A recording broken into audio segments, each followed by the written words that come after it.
Olá, está no ar o Rio Grande que dá certo.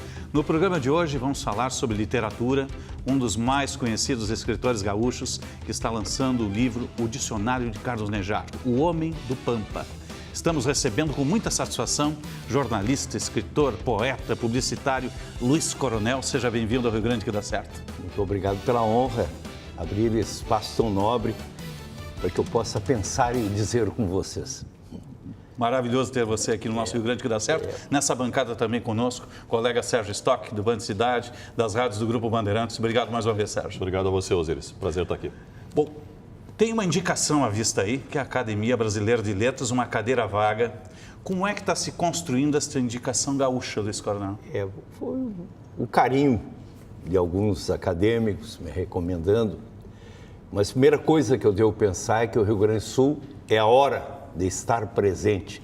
Não condiz com a realidade cultural brasileira a presença do Rio Grande, apesar do Rio Grande ser um estado ao sul de si mesmo, tão pequena presença, embora seja um grande escritor, Carlos Nejar, que o Grupo Zafari, eu e mais 60 colaboradores, agora cultuamos no dicionário Carlos Nejar, um homem do Pampa. Mas apenas Nejar, um homem que está muitos anos fora do Rio Grande do Sul, morando no Espírito Santo, morando no Rio. E eu acho que é a hora do Rio Grande do Sul. Nomes não faltam, Lia Luft, Luiz Fernando Veríssimo, tem tantos poetas, tantos nomes. Mas, se eu for indicado, não serei um homem parado. Procurarei fazer com que o Rio Grande tenha peso lá dentro e fazer projetos que eu sempre gostei. O Alberto Camus dizia uma frase que me agrada muito, que o ideal de um homem é ser um homem de pensamento e ação. Por necessidade, vocação ou temperamento, eu acho que eu chego perto desse ideal do homem de pensamento e homem de ação. Eu vinha pensando no caminho, Rio Grande que dá certo. O que é dar certo? Para um Estado, a visão coletiva de que beneficia seu povo, sua gente, sua história, respeita seu passado e se propõe ao futuro. Como individualidade, dar certo é olhar para si mesmo com humildade, porque o tempo nos torna humildes ou ridículos. Olhar para si mesmo e dizer, o tempo que me foi dado se projeta de alguma maneira sobre os outros como benfeitoria. Então, eu como escritor, compositor, eu digo, se algumas canções trouxeram emoção, encantamento às pessoas, se alguns livros de poesia, se alguns livros de literatura trouxeram contribuição cultural, neste sentido eu posso dizer, sou um homem que está dando certo. Não é Deus, está dando certo, porque a sua ação não se esgota em si mesmo, não fica igual a flor no vaso. Eu acho que dar certo é ter uma visão de que sua ação se projeta sobre seu tempo e seu espaço. Usando um pouco da palavra, do verbo, né? O gerúndio e o presente, então, se confundem aí. Está tempo, dando certo ou dá certo, né? Eu vou citar aqui uma frase que eu gosto muito, né? Do Santo Agostinho. Se não me perguntarem o que é o tempo, eu sei. Se me perguntarem, eu ignoro. O tempo é essa magia em que nós estamos inseridos, com uma brevidade muito maior. O Mário Quintana tem uma frase graciosa, ele dizia assim, eu tenho muita curiosidade sobre a morte, mas não tenho nenhuma urgência, não é? O nosso tempo é muito breve. Quando me dei de conta, eu era um homem da minha idade, diz o Milor Fernandes. É muito breve o tempo.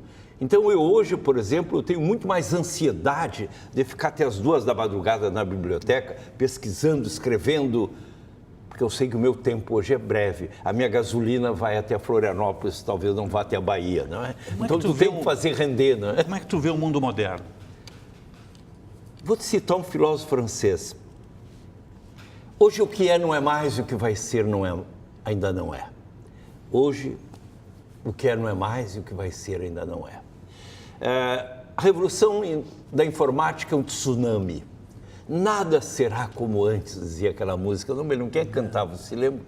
Vamos lembrar em seguida. Vamos lembrar. Nada será como antes.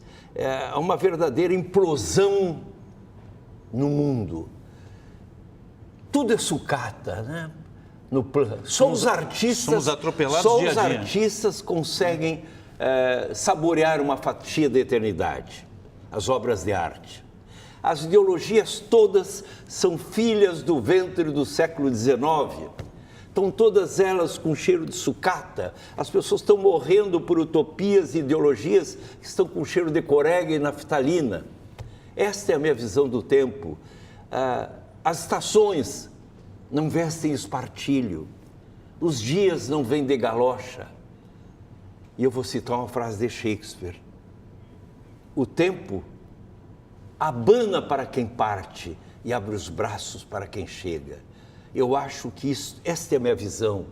Os tempos estão de braços abertos para quem tiver uma visão clara de que tudo está numa grande transformação e que nós temos que acompanhar tudo isso e entender o que está se passando. No Brasil tem assim uma visão entristecedora, que o diálogo político, por exemplo, as pessoas vestem uma camiseta do Grêmio e do Internacional e não querem perguntar mais nada. E tem que perguntar muito. Aí é a paixão. Há uma utopia solidária que cativou as pessoas, cativou gerações, ganhou universidade. Agora, os defensores de uma ideologia solidária não estão defesos nem protegidos de serem julgados também por sua atividade. E aqui é que está o erro. Parece que diz assim: os partidários da minha legião de utópicos têm uma auréola em cima da cabeça, que não se lhes julgue nem pergunte nada. Por quê? Porque muitos estão defendendo sua própria situação política, há vestígios contra si, mas outros por crença nos ideais solidários que vieram nesses últimos anos. Nada será como antes, Milton Nascimento na voz de Elis Regina. Isso, que beleza. E Me socorreu aqui a nossa produção. Contribuindo ainda, tem aquela cantada pelo Lulu Santos, né? Tudo muda o tempo todo no mundo, né? E aí ele usa uma frase do Vinícius de Moraes, né? Que é aquela frase, a vida vem em ondas como o mar. Essa frase é do Vinícius. Do Vinícius. Ele nunca, eu não sei se ele chegou a citar que era do Vinícius. Né? Agora, filosoficamente falando, nós não estamos numa era em que a ciência avança de forma avassaladora, numa velocidade muito grande, em detrimento, por exemplo, das artes, da religião e da própria política? Bom, não digo que das artes tanto, né? Não vamos pegar o Brasil como parâmetro. O Brasil está numa crise política, econômica e cultural. Se eu estava lá lendo, tarde, passa. Quanto pior o mau gosto musical, mais alto o volume do carro, né? Passa um carro a todo volume, a letra da música, a gente briga todo dia, de manhã, de tarde. Ela foi para casa das amigas, agora voltou e quer dar para mim. Quer dizer, pelo amor de Deus, né? Eu vou voltar a citar o Mário Quintana.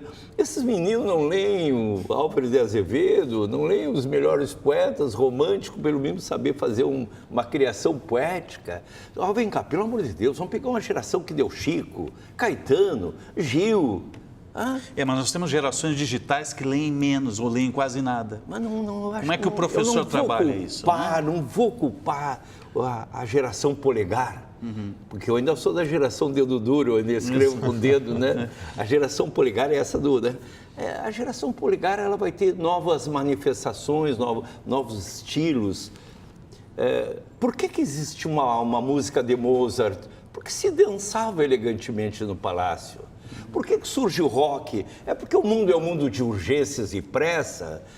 Por que os cariocas têm o samba? Porque a menina sobe ao morro e o seu passo tem um gingado de um tamborim. Por que o tango é triste? Porque vê o vento pelas ruas de Buenos Aires, vê se não é um bandoneão chorando. Não é. Então parece que tudo é história, tudo é história. Tu pega um país como o Brasil, que não sabe, eu vou citar o provérbio português, que não sabe o que quer quando acha não se dá conta. O Brasil é o verdadeiro provérbio português. Ele não está se dando conta de que entre o país que poderia ver e o que existe um abismo cavado com as nossas próprias mãos. Por que nós perdemos essa identidade cultural?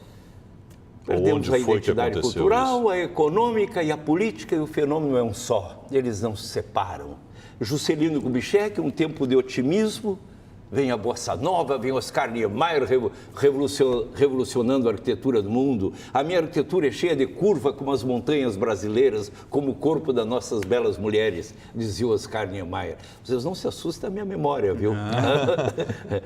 Meu senso geográfico é das galinhas saindo do ninho, mas a minha memória, ela é profunda e longa, né? É muito, pega tudo, mas eu quero dizer isso. não acontece uma crise política ou cultural ou econômica. As coisas acontecem uma como reflexo da outra. E acho que esse ano 2018 vem vindo Carnaval, Copa do Mundo, eleições, 14 candidatos já têm pretensionais à faixa presidencial. Bom, não sei se é rezar, mas torcer para que o país nessa eleição encontre propostas. Alguém que fale sério, eu vou fazer isto, quem votar em mim é para fazer isto. O caso contrário, não vote. O eleitor tem que ter sabedoria, né? Não, mas também as campanhas, os candidatos não dizem nada que possa representar perda de voto. E depois, quando chega a hora de agir, parece que ele é um traidor das suas aspirações políticas. Agora, tem um publicitário também, os candidatos são empacotados. Como analisar esse pacote todo que vai ser nos porque os candidatos querem o pacote, né? Eu criei a campanha da democratização do Brasil, tenho muita honra.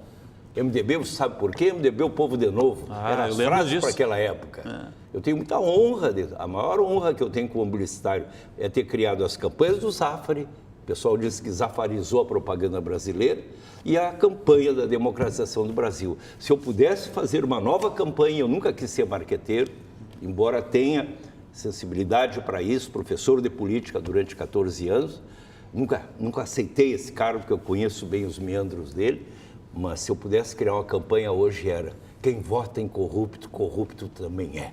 Não é? É para limpar o terreno, né? Para limpar o terreno.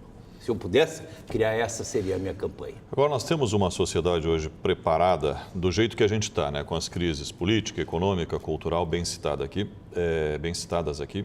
Nós temos uma sociedade preparada para escolher cargos tão importantes como presidente da República, 27 governadores, uma eleição do porte que é a eleição brasileira?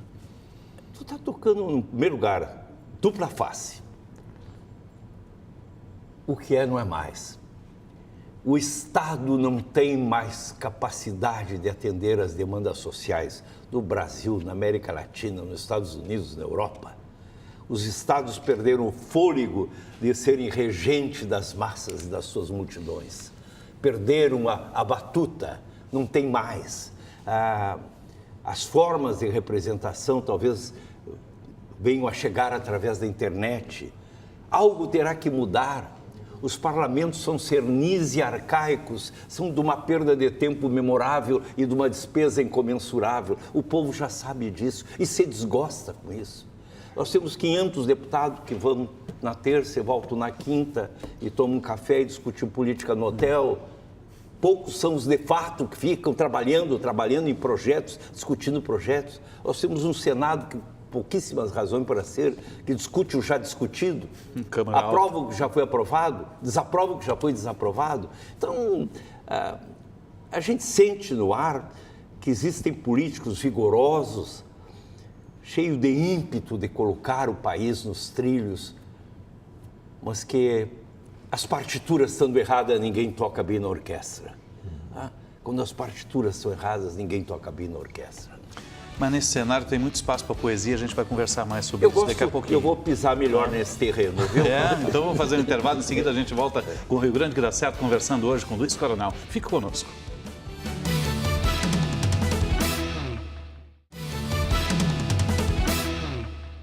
Estamos retornando com o Rio Grande que dá certo, conversando hoje com o publicitário, escritor, jornalista, empresário, Luiz Coronel, que está conosco. Trouxe as suas obras, estão aqui, daqui a pouco eu vou mostrar também. Está aqui o dicionário do Carlos Nejar, né? Um homem do Pampa, mais uma obra, tem outras conosco aqui, tem ali a Leontina, que está nas mãos do Luiz Coronel. De onde vem a inspiração do poeta nesse cenário todo que a gente traçou no primeiro bloco? É o cenário da crise política, econômica, mas sobrevivemos em meio a tudo isso. E há o espaço da poesia e a inspiração do poeta, de onde vem? Quando morreu meu tio Djalma, que me criou, eu tive uma infância muito difícil, né? O pai morre quando eu tinha 2 anos e meio, 7 irmãos, há uma verdadeira diáspora, eu sou criado por um tio, né? Eu me lembro quando faleceu esse tio, um advogado amigo dele, passou a mão na minha cabeça e disse: tu és um abençoado, tu tens a bênção da poesia, né? A poesia é uma bênção porque ela não é um escrever versos, ela é um olhar sobre o mundo, ela é uma maneira de estar no mundo. Semana passada eu estou passando na praia e uma menina caminhando em direção ao mar chorando. Na mesma hora eu já estou compondo o verso. As lágrimas da menina que chora, aonde irão chegar? Serão levadas as sereias ou as nuvens virão buscar? Não é? Tudo é uma poesia. Uma moça com os olhos azuis imensos veio me procurar na agência, era intermediária. Eu perguntei para ela, o mar pediu licença para usar a cor dos teus olhos? Teus olhos, tu tem 2 olhos atlânticos que não são nada pacíficos, não é? Não é? Ou seja, a poesia é uma maneira de ver o mundo, de andar no mundo.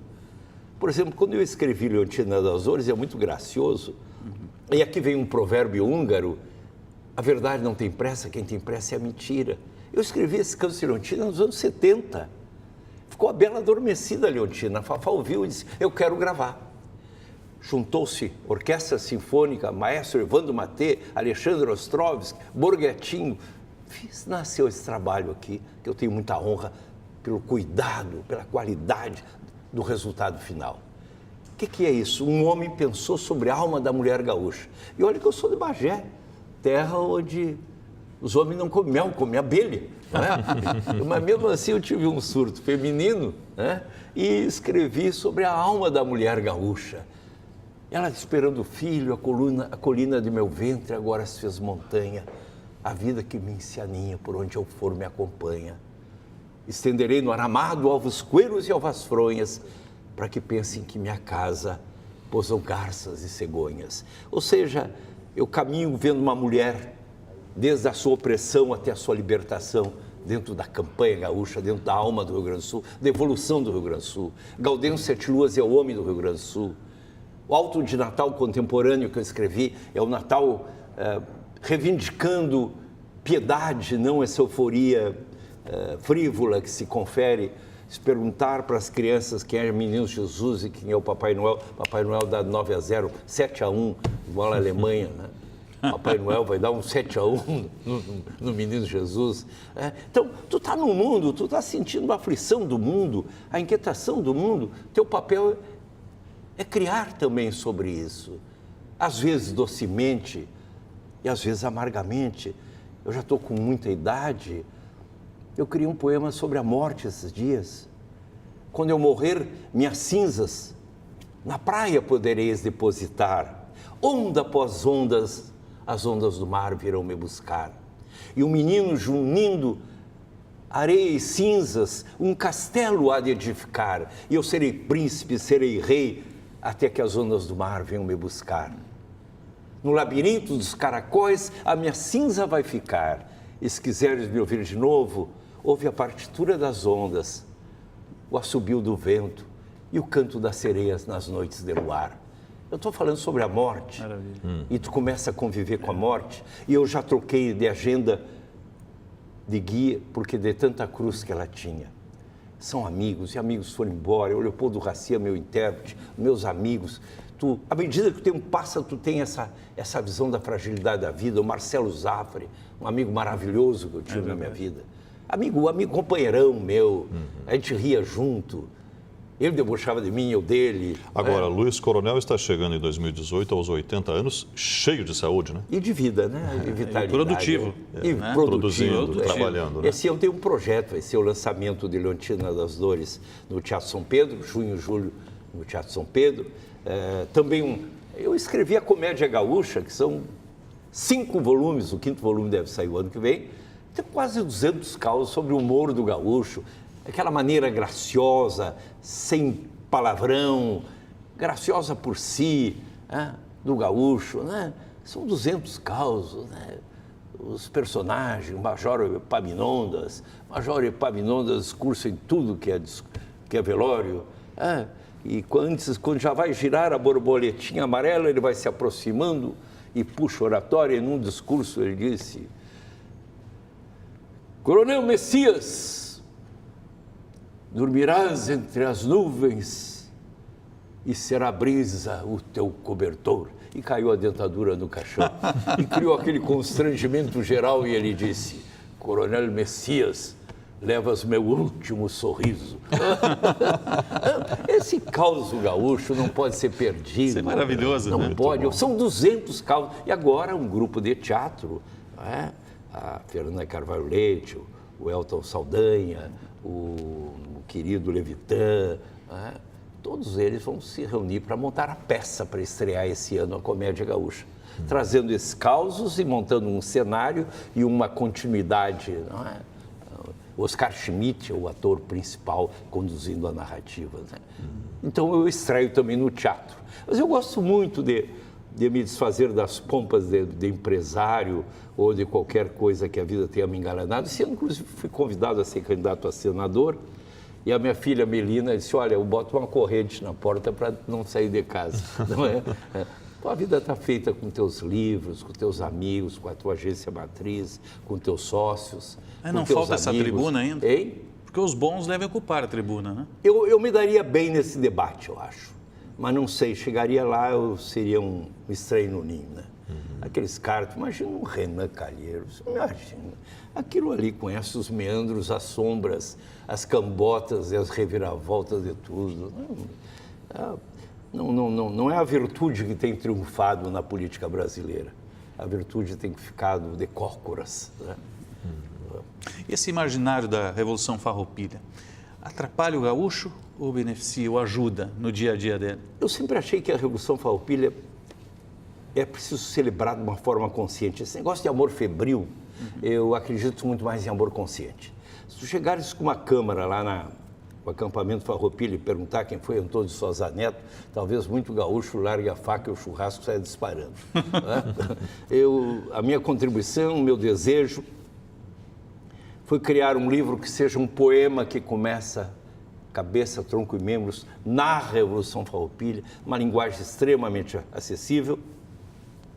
Foi lançado no Palácio Piratini, já vai para 9.000 exemplares, com a ilustração maravilhosa do grande artista plástico da minha cidade, Bagé, que é Danúbio Gonçalves. Então, esse livro vai ficar mais tempo que eu, vai durar muito mais que eu. Vamos mostrar Tenho aqui. certeza absoluta. Vou mostrar aqui, ó, nessa câmera aqui. Uma bela, graficamente é fantástico, o muito livro lindo. É muito lindo, né? Muito bonito. Eu acho que o livro também tem que estar marcado pela sua beleza gráfica. Tem que ser atrativo, né? Marcado pela sua... Não interessa me dar 50 mil, interessa que se tiver mil exemplares que vão permanecer honrando quem os tiver na mão, né? O mundo digital vai substituir o livro em algum momento? Eu acho que os veículos de comunicação são acumulativos, né? Já houve quem disse que o rádio, que a TV ia acabar com o rádio, né? Não, e que a televisão ia acabar com o cinema. O cinema até robusto, feliz, coradinho e rechonchudo, né? Não é? Fazendo filmes maravilhosos. Agora surgiu o filme do Churchill, que maravilha. Isso que é maravilha, né? Tem uma frase do Churchill maravilhosa, né? O Churchill está primeiro-ministro, abre a porta para uma deputada do Partido Trabalhista e diz para ele: senhor ministro, detesto o seu bigode e o seu partido. E ele disse: a senhorita não vai ter convívio íntimo com nenhum dos dois. Era um frasista, né? Maravilhoso, né? Maravilha. O que é fundamental para o Rio Grande dar certo? Em primeiro lugar, acertar as coisas de governo, né? Você não pode ter o regente lá com dificuldades de reger a orquestra, né? Temos que acertar o Rio Grande, fazer o que tem que ser feito, esquecer o partido, esquecer o eleitorado. O que é importante para o Rio Grande? É claro que dói muito pensar em patrimônio do Rio Grande vendido para pagar salário, aí é dinheiro. Aí o Paulinho da Viola, dinheiro na mão é vendaval, né? Eu acho que o governador é um homem de coragem, não cruzou os braços, está enfrentando a impopularidade. O general de Gaulle dizia isso: ninguém governa bem sem encarar a impopularidade. Frase do general de Gaulle, né? O homem que fez a resistência maravilhosa, né, da França. Quer dizer, ele está encarando o preço da impopularidade, das rejeições. Está sendo um governo corajoso. Agora, os resultados que vai dar nisso, a gente tem que confiar que a Assembleia Legislativa vai abdicar dos seus brios partidários. Eu acho que é uma hora de dizer o seguinte: o Rio Grande do Sul é um estado que está com 2 toneladas de grão por habitante, meu Deus do céu. PIB agrícola do país. Meu Deus, não pode ficar de córcoras. E outra coisa, vamos citar uma frase bem importante. Quem elege o passado como paraíso perdido está proibido de pôr os pés no futuro. A palavra tradicionalismo, tradição, quer dizer andar para frente. Revolução quer dizer andar para trás, revolver. Tradição é tradicionar, mudar para frente. Ou seja, um pensamento gaúcho, mas que tenha vocação de futuro. Tem uma vocação de futuro, esse que é a questão. O Rio Grande tem tudo para dar certo. O Mário de Andrade dizia de todas as culturas brasileiras, nenhuma mais rica, nenhuma mais unitária, nenhuma mais fértil que a cultura gaúcha. Só que nós somos o estado ao sul de si mesmo, né? Tu pega e parece que nós nem existimos. Somos quase cisplatina. Quase nem existimos perante o país. As grandes coberturas esquecem muito. Parabéns à Bandeirante, que tem essa visão de Rio Grande do Sul tão A gente gosta de dizer a Band dos Gaúchos. A gente sabe isso. Cresce a importância, se valoriza ainda mais uma possível indicação para a Academia Brasileira de Letras de um gaúcho. Eu gostaria que ninguém sentisse isso como um gesto de alguém que está furando a fila, de jeito nenhum. Eu não estou furando a fila de ninguém. Uma certeza... Conquistou o espaço na fila. Uma certeza eu posso dar, não chegaria com as mãos vazias. São 70 livros, só dicionários 50 mil, só de livros de criança, mais de 100 mil livros de criança. Então, não chegaria com as mãos vazias. Não é por falta de currículo. Não é por falta de currículo. Luiz Coronel, obrigado por fazer parte do nosso Rio Grande que dá certo. Muito obrigado pela honra de estar aqui, pensar um pouco o Rio Grande, pensar o país, pensar o milagre da vida, né? A vida é escandalosamente maravilhante. A América é a primavera da história e o Brasil vale a pena lutar por ele. Obrigado, Luiz Coronel. Obrigado também ao Sérgio Stock pela presença conosco aqui. O Rio Grande que dá certo vai ficando por aqui. Obrigado pelo carinho da sua audiência e até o nosso próximo encontro. Até lá.